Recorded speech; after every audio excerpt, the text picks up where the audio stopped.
एक 50 साल की महिला एक 20 साल के लड़के से शादी का ऑफर देती है और वो लड़का शादी का ऑफर भी एक्सेप्ट करता है। और अब वो जब उस घर में एक साथ रहते हैं तो कुछ ऐसा कांड होता है कि वो जो महिला है, 50 साल की महिला, वो सलाखों के पीछे पहुंच जाती है। बहुत ही रोचक कहानी है, तो बने रहे मेरे साथ। नमस्कार, मैं महक चौधरी। आज आपके सामने जो सच्ची घटना लेकर आई हूँ वो वाकई में आपको सोचने पर मजबूर कर देगी कि इंसान से गरीबी क्या क्या करा देती है। इसका शायद किसी को अंदाज़ा नहीं होता, जिस पर बीतती है उसी को पता होता है। ये कहानी है पश्चिम बंगाल की। यहाँ पर एक छोटा सा गांव जिसमें एक छोटा सा परिवार रहता है। यहाँ पर एक लड़का, जिसका जो पिता है वो एक बिजनेस किया करता था, और बिजनेस जब करता है तो वो उसका खुद का छोटा बिजनेस था, लेकिन बड़े बड़े बिजनेसमैन के साथ वो छोटी छोटी डीलें किया करता था और यही उसका काम था। लेकिन एक दिन अचानक उसे हार्ट अटैक आ जाता है। जब उसे हार्ट अटैक आता है तब उसकी पत्नी, जो कि बहुत ही लंबी बीमारी से जूझ रही थी, बेटा जो कि महज अभी 19 साल का था, बेटी जो कि अभी छोटी थी, अब यहाँ पर सारी जिम्मेदारी उस बेटे पर आ जाती हैं जो अभी दुनिया को सीखा ही नहीं था। वो बहुत मेहनत करता है। वो 12वीं क्लास करने के बाद अपनी पढ़ाई छोड़कर अब इधर उधर मेहनत मजदूरी करता है और पैसे कमाता है। पैसे कमाते कमाते धीरे धीरे अब उसका समय निकलता है, लेकिन बहुत सारी परेशानियां आती थी। उसकी माँ जो है वो बहुत ज़्यादा बीमारी थी, तो इस वजह से बहुत ज़्यादा महंगी महंगी दवाइयाँ आती, और बहन भी अभी छठी सातवीं में पढ़ रही थी। संजय अकेला पड़ जाता है। संजय बस यही सोचता रहता और परेशान रहा करता। एक दिन वो चाय की टपरी पर चाय पी रहा था, तभी वहाँ पर एक बहुत बड़ी गाड़ी आकर रुकती है। उस गाड़ी से 50 वर्षीय महिला उतरती है। वो जैसे ही उतरती है तो वो संजय के पास आती है और कहती है कि संजय, इधर आओ। संजय हैरान था कि मैं तो इसे जानता नहीं, ये मेरा नाम कैसे जानती है। लेकिन वो उसके पास जाता है। वो कहती है कि मुझसे शादी करोगे। वो हैरान और परेशान कि आपकी उम्र क्या है। वो उसे आंटी कहता है। वो कहती है कि कोई बात नहीं, तुम्हें पता नहीं था, लेकिन मैं तुमसे शादी करने के लिए तैयार हूँ, और इसके बदले मैं तुम्हारी माँ का इलाज कराऊंगी, तुम्हारी बहन की शादी करवाऊंगी, पढ़ाऊंगी लिखाऊंगी, और तुम्हारा जीवन सेट हो जाएगा। अब वो मजबूर था, बहुत ज़्यादा परेशान हो चुका था इधर उधर, तो वो सोचता है कि ये रास्ता ठीक है।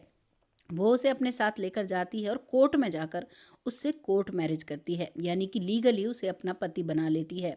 उसके बाद वो अपनी बड़ी सी एक कोठी में जाती है, बहुत बड़ी उसकी, बहुत सारे नौकर चाकर होते हैं, बहुत बड़ी बिजनेस वूमेन थी। अब वहाँ जाकर देखती है तो वो जो लड़का देखता है वो बहुत हैरान और परेशान था, और उसके दिमाग में यही सवाल था कि इसने मुझसे क्यों शादी की, क्यों मेरी मदद करना चाहती है। शाम होती है। अब वो उस लड़के के साथ अपनी नौकरानी को भेज देती है। वो कहती है कि मैं दुनिया की नज़रों में तुम्हारी पत्नी हूँ, लेकिन असल में ये तुम्हारी पत्नी है, तुम्हें इसके साथ रहना होगा। अब वो नौकरानी और वो लड़का पति पत्नी की तरह रहने लगते हैं, और धीरे धीरे 6 महीने गुजर जाते हैं। 6 महीने बाद नौकरानी गर्भवती हो जाती है, तो वो दोनों बहुत खुश होती हैं। उस दिन वो हंसकर कहती है कि आज तुम्हारा काम खत्म हुआ। जैसे वो ये लड़का बात सुनता है वो बहुत हैरान होता है कि ये क्या कह रही हैं। तो वो कहती हैं कि मैंने नौकरानी को वादा किया था कि ये तुम्हें, इसे बहुत समय से बच्चे नहीं हो रहे थे, और मैंने वादा किया था कि तुम्हें बच्चे ज़रूर होंगे, और अब देखो उसकी गोद भर गई है। अब तुम्हारा काम पूरा हो गया है, अब तुम आराम से यहाँ रह सकते हो। लेकिन साथ ही साथ वो 50 वर्षीय महिला रोज़ उससे एक डॉक्यूमेंट्स साइन कराती थी किसी न किसी बहाने से, और वो कर दिया करता था क्योंकि 12वीं क्लास पढ़ा था। उसे बड़े बड़े कॉन्ट्रैक्ट, बड़ी बड़ी चीज़ें समझ में नहीं आती थी। अब यह वक्त निकल रहा था, लेकिन कहीं ना कहीं संजय भी समझ रहा था कि भाई कुछ ना कुछ तो गड़बड़ है।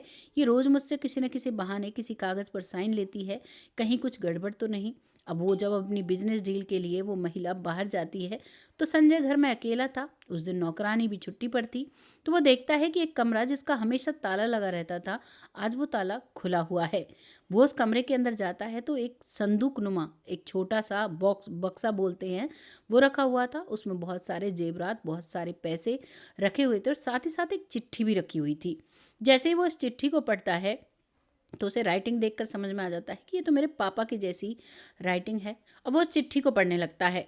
जब वो लगातार उस चिट्ठी को पढ़ता है तो उसमें बहुत सारी चीज़ें लिखी थी। उसमें लिखा था कि तुमने मुझे बहुत बड़ा धोखा दिया है, और देख लेना मेरा बेटा एक दिन बदला ज़रूर लेगा।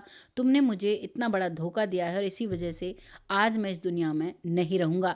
दरअसल उसका पिता इसी वजह से घबरा जाता है, क्योंकि उस महिला ने उसे बिजनेस में बहुत बड़ा लॉस दिया था, जिस लॉस को वो झेल नहीं पाता है और उसकी सांसें थम जाती हैं। शाम होती है, शाम तक संजय उसका इंतजार करता है और अब कहता है कि ये तुमने क्या किया, तुम्हारा और मेरे पापा का क्या कनेक्शन था। तभी वो हंसने लगती है। वो कहती है कि चलो, तुम्हें तो वक्त से पहले ही पता चल गया, बस कुछ दिनों का काम बचा था। अब तक जितनी भी प्रॉपर्टी थी वो सब तुम्हारे पापा के नाम पर थी, और क्योंकि मैंने तुमसे शादी कर ली है, अब तुम्हारी प्रॉपर्टी में मैं लीगली हिस्सेदार हो गई हूँ और धीरे धीरे कर मैं तुमसे सारी प्रॉपर्टी अपने नाम पर करवा चुकी हूँ। बस कुछ प्रॉपर्टी बाकी है जो मैं अब करवा ही लूँगी। वो सामने से लड़का गुस्से में आता है, कहता है कि मुझे साफ साफ बताओ। वो बताती है कि तुम्हारा पापा और मेरा पति पार्टनरशिप में काम करते थे। उसने बहुत बड़ा शेयर हमारे साथ डाला था और अपना सारा पैसा उसमें लगाया था। उसके बाद मेरे पति को वो धोखा देता है, वो सारी जायदाद को खुद हड़प लेता है और इस बात का मेरे पति को बहुत दुख होता है और मेरे पति इस दुनिया से चले जाते हैं।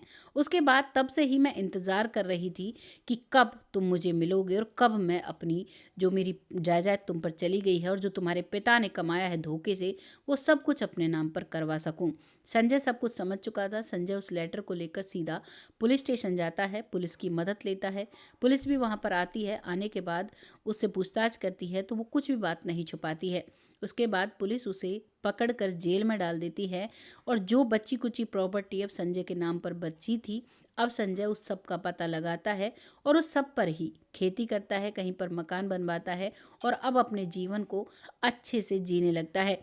क्योंकि जब ये लगातार 6 महीने तक उसके पास था तो इस महिला ने वादा किया था कि इसकी माँ का, बहन का बहुत ख्याल रखेगी, लेकिन इसकी माँ की तबीयत और ज़्यादा ख़राब हो चुकी थी क्योंकि उसने शर्त रखी थी कि तुम वहाँ पर नहीं जाओगे, मैं मदद पहुँचाती रहूँगी। लेकिन ये महिला वहाँ पर भी कोई मदद नहीं पहुँचाती है। ऐसी ऐसी घटनाएं हो जाती हैं जिन्हें सोचकर भी दिमाग चकरा जाता है कि कोई इतना शातिर कैसे हो सकता है। एक लड़का जो अभी जिंदगी को जीना तक नहीं सीखा, उसके साथ इतना बड़ा षड्यंत्र रच दिया गया, इतना बड़ा षड्यंत्र का मोहरा उसे बना दिया गया। लेकिन कहते हैं जो किस्मत में लिखा होता है वो हमसे रूठकर कहीं भी नहीं जाता है, वो हमारे पास ज़रूर आकर रहता है।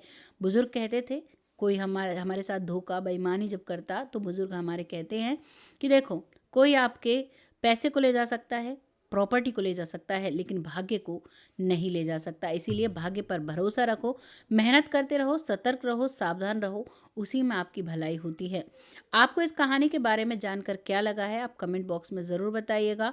लोगों के साथ शेयर करिएगा क्योंकि आपका शेयर मेरे लिए बहुत मायने रखता है और जब आप लोग कमेंट लिखते हो, उस कमेंट से एक नई ऊर्जा मुझे मिलती है और मैं ऐसी सच्ची घटनाएं आपके साथ साझा करने में कामयाब हो पाती हूँ।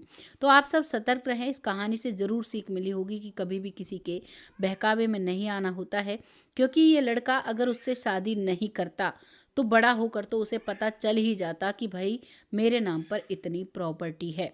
कहीं ना कहीं से उसे कुछ ना कुछ पता जरूर चलता, और क्योंकि वो महिला ना बेच पाती ना कुछ कर पाती, कभी ना कभी तो उसके पास पहुंचती। लेकिन उस लड़के ने आसान रास्ता चुना और इसी वजह से उसका ज़्यादातर सामान सब कुछ उससे छिन जाता है।